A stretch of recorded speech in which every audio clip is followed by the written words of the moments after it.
Hi guys, तर आंबेजोगाईला आलेलो आणि पेट्रोल टाकण्यासाठी पंपावरती गेलो.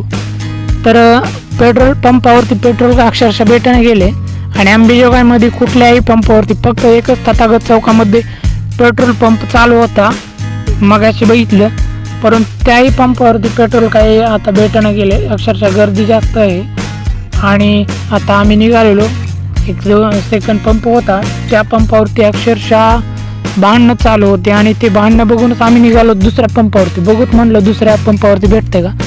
तर मित्रांनो, अक्षरशः आमची गाडी बंद पडलेली आहे आणि पेट्रोल काही भेटलेलं नाही. परंतु इथंच ते एक यशवंतराव चव्हाण चौकामध्ये आमची गाडी स्टॉप झालेली आहे, बघू शकताय. तर आता एक जण म्हटलेलं आहे की इथं थोडंसं दुकानामध्ये पेट्रोल भेटत होतं पहिलं, आता बघा जाऊन.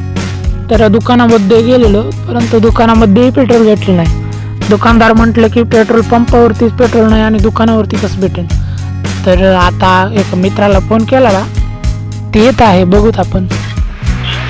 तर मित्रांनो, आता यशवंतराव चव्हाण चौकामध्ये आहे आणि पेट्रोल गाडी संपलेलं आहे. तर बघू शकता हे मित्र आहे आणि माझी गाडी तर सध्या आता बंदच पडलेली आहे.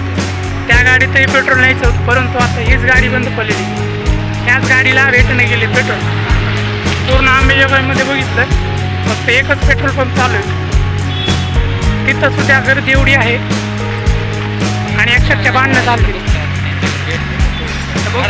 एक जणाला फोन केलाय.